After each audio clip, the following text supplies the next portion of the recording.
கிறிஸ்துவின் கிறிஸ்தவம், இது வாழ்வின் வழி. Christianity of Christ. This is the way of life.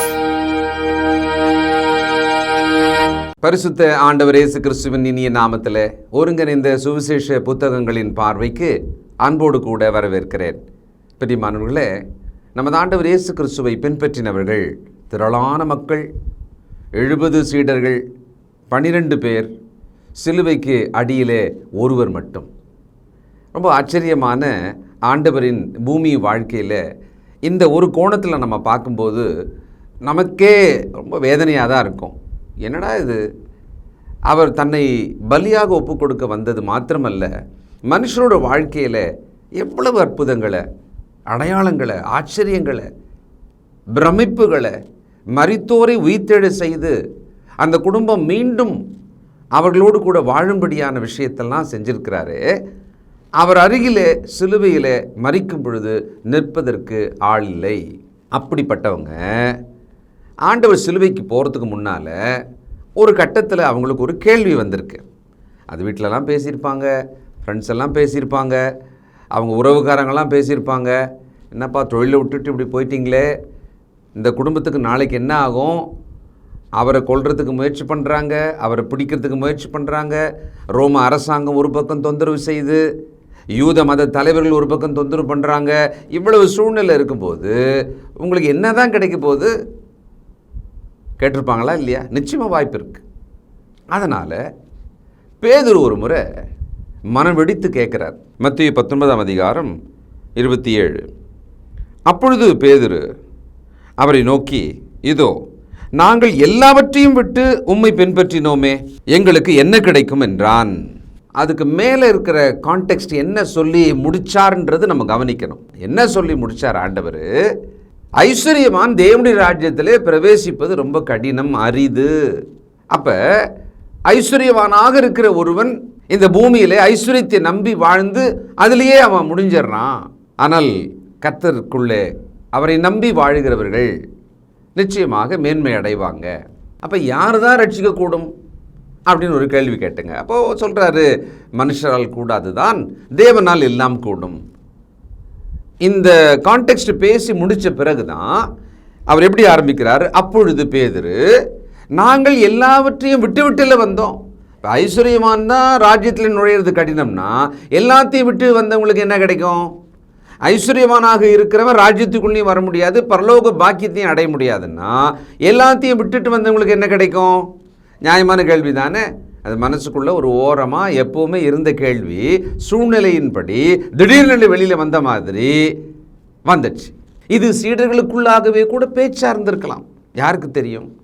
ஏன்னா நம்மில் ஆண்டவருக்கு பிறகு யார் தலைவனாக இருப்பான், யார் பெரியவனாக இருப்பான் அப்படின்லாம் பேசுகிறவங்க தான் இவங்க. அப்போ இவரை விட்டுட்டு இவ்வளோ தூரம் வந்திருக்கிறமே, இவர் நிலைமையே இப்போ என்னப்பா இவ்வளோ மோசமாக இருக்குது, இவரை சாகடிக்கிறதுக்கு பரிசெய்ய, சதுசெய்ய, ஆசாரிய பெருங்கூட்டம் முயற்சி செய்கிறது. ரோம அரசாங்கமானது இவரை தேச துரோக வழக்கில் ஏதாவது சிக்கனா, ஏன்னா ஒரு மாப் ஆஃப் பீப்புள் இல்லை, ஒரு திரளான மக்கள் இவரை பின்பற்றி வர போயிட்டே இருக்கிறாங்க இல்லையா?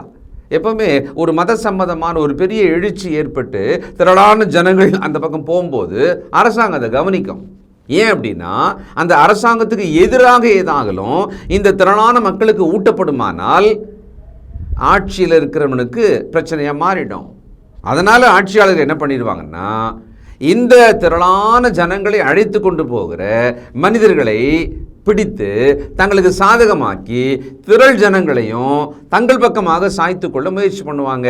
அரசியலானது மதத்துக்குள்ளே நுழையும், மதமானது தன்னை காப்பாற்றி கொள்ள அரசியலை கை போட்டு அதை கைப்பிடிச்சி வச்சுக்கும். இதுதான் நடக்குது, இன்றைக்கும் நடக்குது. இதை பற்றி அறிவு தெளிவு நமக்கு தேவை. இப்போ இவங்க கேட்டாங்க, நாங்கள் எல்லாவற்றையும் விட்டு விட்டு வந்தோமே. உண்மைதான். மத்தேயு 4:22 பார்க்கலாம். உடனே அவர்கள் படவையும் தங்கள் தகப்பனையும் விட்டு அவருக்கு பின் சென்றார்கள். ஆண்டவர் அழைத்த போது அப்படியே எல்லாத்தையும் விட்டுட்டு போயிட்டாங்க. ஒரு பெரிய கம்பெனி இருக்குது, முதலாளியாக இருக்கிறாரு, ஆண்டவர் பின்பற்றும்படி அப்படியே விட்டுட்டு வெளியில் போயிட்டாருன்னா எப்படி இருக்கும் ஆண்டவர் பின்னால்? அந்த மாதிரி அவர்கள் தங்கள் வாழ்வாதாரம், தங்கள் பிழைப்பு, தங்கள் பிள்ளைகளோட எதிர்காலம், தங்கள் குடும்பத்துக்கான போஷிப்பு எல்லாம் அடங்கியிருக்கிற ஒரு தொழிலை விட்டு விட்டு போய்விட்டார்கள். தகப்பனையும் விட்டு விட்டு போய்விட்டார்கள். இப்போது அந்த தகப்பனோட வேலை தான் இந்த பிள்ளையோட குடும்பத்தையும் பேர பிள்ளைங்களையும் எல்லாரையும் காப்பாற்றுறது. எதிர்ப்பு இருந்திருக்கும், பிறகு பேசியிருப்பாங்க, அதை பற்றி வாக்குவாதங்கள் நடந்திருக்கலாம், இவங்களுக்கும் கொஞ்சம் கலக்கமாக இருக்கலாம். எப்பவுமே ஜோரில் ஆரம்பத்தில் போயிட்டு கொஞ்ச நாள் ஆன பிறகு நிதானித்து பார்க்குற ஒரு சமயம்னு ஒன்று வரும். அப்போ அப்படியே ஒரு பயம், ஒரு கலக்கம், பிறரோட பேச்சு, அவங்க சொன்ன வார்த்தைங்க, பயமுறுத்தியது எல்லாமே வந்து சேரும். இதெல்லாம் மனசில் இருக்கும். அவர் கேட்டார், நாங்கள் எல்லாவற்றையும் விட்டு விட்டு உம்மை பின்பற்றி வந்தோமே, எங்களுக்கு என்ன கிடைக்கும்? ஆண்டவர் தன் போதனைக்கு நடுவில் குறிப்பாக ஒரு சம்பவம், 5 அப்பம் 2 மீன் 5000 10,000 பேருக்கு மேலே சாப்பிட்டாங்க பார்த்தீங்களா? அதுக்கு பிறகு மறுநாள் ஜனங்கள் எல்லாரும் ஆண்டவருடைய வார்த்தையை கேட்க திரளாக வந்தாங்க. ஆனால் அதில் பெரும்பான்மையானுடைய நோக்கமானது அந்த அப்பத்தை சாப்பிட, உழைக்காமலேயே இவர் பின்னால் போனால் சாப்பிட்டுக்கலாம், பிரச்சனை இல்லை அப்படின்னு அவங்க வந்திருக்கிறதுனால அவங்கள திரும்பி பார்த்து ஒரு வார்த்தை சொல்கிறார். யோவான் எழுதின சுவிசேஷம் 6ஆம் அதிகாரம் 26, 27. இயேசு அவர்களுக்கு பிரதியுத்தரமாக, நீங்கள் அற்புதங்களை கண்டதினால் அல்ல, நீங்கள் அப்பம் புசித்து திருப்தியானதினாலேயே என்னை தேடுகிறீர்கள் என்று மெய்யாகவே மெய்யாகவே உங்களுக்கு சொல்லுகிறேன். அழிந்து போகிற போஜனத்துக்காக அல்ல, நித்திய ஜீவன் வரைக்கும் நிலை நிற்கிற போஜனத்துக்காகவே கிரியை நடப்பியுங்கள். அதை மனுஷகுமாரன் உங்களுக்கு கொடுப்பார். அவரை பிதாவாகிய தேவன் முத்திரித்திருக்கிறார் என்றார். அழிந்து போகிற போஜனம், உலக பொருட்கள், நன்மைகளுக்காக என்னை பின்பற்றுவதை நான் வெறுக்கிறேன், அது தவறு என்று ரொம்ப தெளிவாக சொல்லிட்டார். சீடர்கள் அதெல்லாம் காதில் வாங்கியிருப்பாங்க. இப்போ இவங்க கேட்குற கேள்வி என்னவா இருக்கிறது? நாங்கள் எல்லாவற்றையும் விட்டு விட்டு வந்தோமே. ஜனங்க பின்னால் வந்ததுக்கு ஆகாரம், சில நன்மைகள், அற்புதங்கள், அது ஒரு காரணம். ஆனால் இங்கே இவர் கேட்டது ரொம்ப வேல்யூபிளாக கேட்குறார். நாங்கள் எல்லாவற்றையும் விட்டு விட்டு வந்தோமே. நியாயமான காரணம் இவர் கையில் இருக்குது. அது சீடர்கள் சார்பில் கேட்டார். நாங்கள் விட்டு விட்டு வந்தோமே. டாக்ஸ் கலெக்டர் அவரும் பின்னால் வந்துட்டார். சமுதாயத்தில் ஏதோ ஒரு பணி செய்து கொண்டிருந்தவர்கள் தான் அவங்க எல்லாருமே. அதெல்லாம் விட்டுட்டு தான் ஆண்டவர் பின்னால் வந்தாங்க. இன்றைக்கு ஊழியம் அப்படின்னு சொல்லி இந்த உலகத்தில் நடக்கிறத பார்க்கும்போது இதை ஒரு லாபகரமான தொழிலாக்கி மனுஷன் தான் ஆக்கியிருக்கான். அதனால் ஈர்க்கப்பட்டு வருபவர்கள் தான் வர்றாங்களே ஒழிய, கர்த்தருடைய வேலை செய்ய ஆத்தும பாரத்தோடு ஜனங்களை ரட்சிக்க அப்படி வர்றவங்க ரொம்ப குறைவு. ஏன்னா ஆண்டவரின் உபதேசத்தை கேட்டு பின்பற்றுபவர்களே கொஞ்சமாக இருக்கும் பொழுது உத்தமமான ஊழியம் செய்யும்படியாக பின்பற்றி வருபவர்கள் இன்னும் குறைவாகத்தானே இருப்பாங்க. நாம் எப்படிப்பட்ட விசுவாசியாக இருக்கிறோம்? ஆண்டவருக்காக முதல்ல எதையாவது விட்டோமா, இழந்தோமா, அப்படி ஏதாவது யோசனை பண்ணி பாருங்களேன். சரி, ஆண்டவர் என்ன பதில் சொல்கிறாரு? மார்க்கு 10ஆம் அதிகாரம் 29 பதில் பார்ப்போம். அதற்கு இயேசு பிரதியுத்தரமாக, என் நிமித்தமாகவும் சுவிசேஷத்தின் நிமித்தமாகவும், முதல்ல காரணம் சொல்லிட்டாரு. என் நிமித்தமாக, ஆண்டவர் இயேசுவுக்காக, இயேசுவின் நிமித்தமாக, அல்லது சுவிசேஷத்தின் நிமித்தம், ஊழியம் செய்வது நிமித்தம். இந்த 2 வார்த்தைக்குள்ளே அடங்கினது என்ன? இயேசு கிறிஸ்துவுக்கு கீழ்ப்படிவதற்காக வரும்பொழுதே இழப்பவர்கள் உண்டு. கீழ்ப்படிந்த பிறகு, கிறிஸ்துக்குள் வந்த பிறகு சுவிசேஷ வேலை செய்வதற்காக போகும் பொழுது இழப்பவர்கள் உண்டு. 2ஐயும் ஆண்டவர் வித்தியாசப்படுத்துகிறார். மிஸ் பண்ணவே இல்லை. எவ்வளவு துல்லியமா நமக்கான பதிலை தன் வாயிலே, தன் இருதயத்திலே ஆண்டவர் வச்சிருந்தார் பாருங்களேன். என் நிமித்தமாகவோ சுவிசேஷத்து நிமித்தமாகவோ, பாருங்க மறுபடியும், வீட்டையாவது, சகோதரையாவது, சகோதரிகளையாவது, தகப்பனையாவது, தாயையாவது, மனைவியாவது, பிள்ளைகளையாவது, நிலங்களையாவது விட்டவன் எவனும். அப்போ இயேசு கிறிஸ்துவுக்குள் கீழ்ப்படுகிற ஒரு மனிதன், ஒரு மனுஷி இந்த வீட்டை விடுவதற்கு வாய்ப்பு இருக்கு, சகோதர சகோதரிகளை விட்டு விடுவதற்கு வாய்ப்பு இருக்கு, தங்கள் நிலபலன்களை விட்டு விடுவதற்கு வாய்ப்பு இருக்கு, தன் சொந்த மனைவி பிள்ளைகளை விட்டு விடுவதற்கு வாய்ப்பு இருக்கு. அப்படின்னா என்ன? இயேசுவை பின்பற்றி போவது நிமித்தம் இவங்க எல்லாருமே இவரை விட்டு விலகிறாங்க அல்லது இவரை தள்ளிடுறாங்க. இது உலகத்தில் நடந்து கொண்டே இருக்கும். கேட்டுக்கொண்டிருக்கிற உங்கள் வாழ்க்கையில கூட நீங்கள் கிறிஸ்துவுக்குள் வந்ததினாலே சிலவற்றை இழந்திருப்பீங்க, சிலர் பெரிதாக இழந்திருப்பீங்க. இந்த லிஸ்ட்டில் நீங்கள் இழந்தது நிச்சயம் இருக்கும். சிலர் தங்களுடைய சுய கௌரவத்தை, சமுதாய மதிப்பை எல்லாமே இழந்திருப்பாங்க. பவுல் சொல்கிறார் இல்லை, நான் என்ன மாதிரி படித்தவன், என்ன பதவியில் இருந்தவன், எவ்வளோ தூரத்துக்கு நான் கடவுளால் ஆசீர்வதிக்கப்பட்டவன், நியாயப்பிரமாணத்தின்படியாக என் அந்தஸ்து என்ன, என் பெருமை என்ன, அந்த எல்லாத்தையுமே கிறிஸ்துவுக்காக நஷ்டம் என்றும் குப்பை என்றும் விட்டுவிட்டேன். அப்படி கிறிஸ்துவுக்குள் வருவதனால் இழப்பு, அப்படி கிறிஸ்துவின் சுவிசேஷத்தை சொல்வதனால் இழப்பு. இது 2 வகையில் நீங்கள் இழந்தாலும் திரும்ப தருவதாக ஆண்டவர் ஒரு திட்டம் வச்சிருக்கிறார்.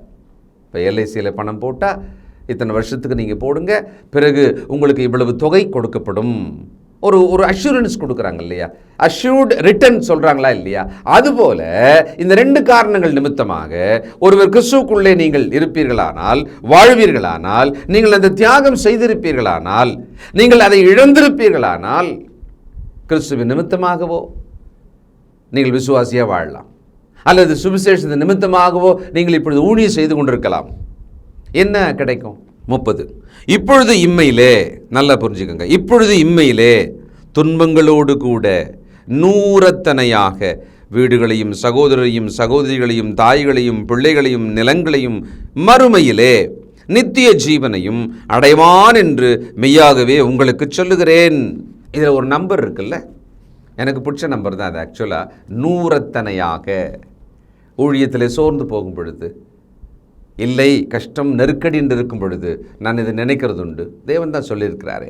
ஆனால் 100ன்றத, அந்த 100 மடங்கு அப்படின்றத கால்குலேட்டர் எடுத்து கணக்கு போட்டு அப்படி எண்ணிக்கையிலே பார்ப்பதா? ஆனால் நான் உங்களுக்கு ஒரு ஆலோசனை சொல்கிறேன். சில நேரத்தில் சொல்லுவோம் நம்ம இப்படி தான், அதாவது 100 முறை சொன்னேன் கேட்கலை, 100 முறை அந்த வீட்டுக்கு போயிட்டு வந்தேன் மதிக்கலை. அப்போது அந்த 100ன்றதை நம்ம என்ன அப்படின்னா, அந்தளவுக்கு அதிகபட்சமாக நான் சொன்னனே செய்தனே, அந்த மாதிரி தான் இங்கே 100 என்பது ஒரு வழக்கு சொல்லாக. அதனால் நீங்கள் கிறிஸ்துவ ஒரு வீட்டை இழந்தீங்கன்னா 100 வீடு உங்களுக்கு கிடைக்கணும் எப்படி இருக்கும்? அப்படி அல்ல. 1000 வீடு கிடைக்கணும் எப்படி இருக்கும்? அப்படி அல்ல. தேவன் கொடுக்க முடியும். ஆனால் இது என்னமோ சின்னதை போட்டு பெருசு பிடிக்கிற கதையாடாதா?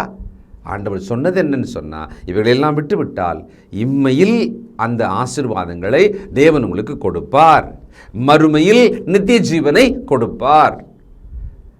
ஒருவேளை நாம இந்த 100 மடங்குன்றது மேலே கவனம் வச்சுட்டு அது பின்னாலேயே நம்ம யோசனையை பண்ணோன்னு வச்சுக்கோங்களேன், மறுபடியும் நாம அதே தப்பு பண்ணுறவங்களா இருப்போம். இம்மைக்காக ஆண்டவரை பின்பற்றுகிற மனிதராக மாறிடுவோமே. அந்த 100 என்பது நம்மை பலப்படுத்த, உற்சாகப்படுத்த, அது ஒரு பரிபூர்ணம் என்பதை சொல்வதற்காக சொல்லப்பட்டது. ஆண்டவர் சொன்னாரே, நானோ உங்களுக்கு ஜீவன் அளிக்கவும் அது பரிபூர்ணப்படவும் வந்தேன். அந்த பரிபூர்ணத்தை சொல்வதற்காக 7 என்பது பூர்ணம் என்று சொன்னால் 100 என்பது ஒரு பரிபூர்ணத்தை காட்டுகிறது. சகோதர சகோதரிகள் சபைக்கு அப்படின்னு வந்த பிறகு அந்த சபைக்குள்ளே இருக்கிறவங்களாம் நமக்கு யார் ஆயிடுறாங்க? தாயும் சகோதர சகோதரிகளும் ஆயிடுறாங்களே. அப்போது ஒரே ஒரு சகோதரன் சகோதரி கூட இல்லாதவங்க தேவனுடைய வீட்டுக்குள்ளே வந்துட்ட பிறகு கிறிஸ்துவுக்குள்ளாக ஆயிரமான சகோதர சகோதரிகளை, ஒருவேளை அவர்கள் வாழும் பகுதிக்குள்ளே சில 100 சகோதர சகோதரிகளை அடைய முடியுதா இல்லையா? கிறிஸ்துவுக்குள் சகோதரன் சகோதரி அப்படின்னு எவ்வளோ பேர் நமக்காக இருக்கிறாங்க? 100 அதிகமாக என்று நாம் அதை விளங்கி கொள்ள வேண்டும். அப்போது இம்மையிலேன்னு சொல்லிட்டாரு, மறுமையிலேலும் பிரித்து சொல்லிட்டார். இயேசுவின் நிமித்தமாகன்னு சொல்லியிருக்காரு, சுவிசேஷத்தின் நிமித்தமாக அல்லது ஊழியத்தின் நிமித்தமாகன்னு சொல்லியிருக்கிறார். ரொம்ப தெளிவாக இருக்குது. அந்த 100 கவனிச்ச மாதிரியே இன்னொன்று நாம் தவிர்த்துருவோம், கவனிக்க மாட்டோம், பெருசாக எடுத்துக்க மாட்டோம். என்ன தெரியுங்களா? துன்பங்களோடு கூட. அதனால் இயேசுவின் நிமித்தம் நான் சிலவற்றை இழந்து விட்டேன் என்பதனாலே இன்பமான வாழ்க்கை மட்டும்தான் இம்மையிலும் இருக்கும் மறுமையிலும் இருக்கும்னா தப்பு. இம்மையிலே 100 சரீர நன்மைகளை, உறவுகளை நீங்கள் பெறுவீர்கள். ஆனால் துன்பம் என்பது உண்டு. தேவபக்தியாக நடக்க மன்னதாக இருக்கிற யாவரும் துன்பப்படுவார்கள் தானே. அப்போது இம்மை என்று சொன்னாலே துன்பம் என்பதை அதை விட்டு தவிர்க்க எடுத்து போட முடியாது. இம்மை வாழ்க்கை, சரீர வாழ்க்கை, அது யாராக இருந்தாலும், தேவபக்தியிலே மிகவும் பரிபூர்ண புருஷனாக இருந்தாலும் மனுஷியாக இருந்தாலும் துன்பம் உண்டுதான். ஆண்டவர் இயேசு பாவமற்ற பரிபூரணர். அவர் தேவ சித்தத்தை நிறைவேற்றுவதற்காக வந்தார். அதை நிறைவேற்றுகிற வரைக்கும் அவரை கவனிப்போமானால் எத்தனை துன்பங்கள், எத்தனை அவமானங்கள், எத்தனை வேதனைகள் அவருடைய வாழ்க்கையிலே. அந்த ஸ்கேல் தான் நமக்கும் கூட. அப்போ துன்பங்களோடு கூட இவைகளை வாக்களித்திருக்கிறார். 31 வித்தியாசமான ஒரு வார்த்தை, ஆகிலும் முந்தினோர் அநேகர் பிந்தினோராயும் பிந்தினோர் அநேகர் முந்தினோராயும் இருப்பார்கள் என்றார். இது என்னவா இருக்கும்? இதை பற்றி நம்ம அடுத்து பார்க்கலாம். ஜெபம் செய்வோம். சர்வ வல்லமையுள்ள நல்ல பிதாவே, பரிசுத்தரே, எல்லா நன்மைகளுக்கு ஊற்றும் காரணமானவரே, உன்னதமான தகப்பனே, இதோ இந்த பூமியிலே கிறிஸ்துவுக்குள் கீழ்ப்படியும் பொழுது சிலவற்றை இழந்தவர்கள் உண்டு. சுவிசேஷத்தை சொல்லும் ஊழியத்தை செய்வதின் மூலமாக சிலவற்றை இழந்தவர்கள் உண்டு. இம்மையிலும் அதற்கான பலனை, மறுமையிலே நித்திய ஜீவனை தருவதாக மிக தெளிவாக எங்களுக்கு சொல்லியிருக்கிறீரப்பா. நாங்களோ எங்கள் நோக்கத்தை பூமியின் நன்மை பெறுவதிலேயே என்று சொல்லி ஜெபிக்கவும் காத்திருக்கவும் ஆண்டவரை பின்பற்றுவதுமாக இருக்க இந்த உலகம் எங்களை சோதனைக்குள்ளாக்குகிறது. கிறிஸ்தவ உலகம் இதிலேயே ஓடிக்கொண்டிருக்கிறதப்பா. நாங்கள் தப்பி நேராக உமக்கு பிரியமாக கிறிஸ்துவை நோக்கிய ஓட்டத்தை சிலுவையை எடுத்துக்கொண்டு துன்பங்களோடு கூட வரும் பலனை பெற்றுக்கொண்டு நாங்கள் நிதானமாக ஆவிக்குரிய சிந்தையோடு மேலான நோக்கத்தோடு பரலோகத்தில் இருக்கிறவைகளை சிந்தித்து நாடி வாழ எங்களுக்கு மனத்தெளிவு தாரும், விசுவாசத்தோடு தைரியத்தை தாரும் தகப்பனே. ஆசீர்வதியும். இயேசு கிறிஸ்துவின் நல்ல நாமத்தில் ஜெபிக்கிறோம் பிதாவே, ஆமென்.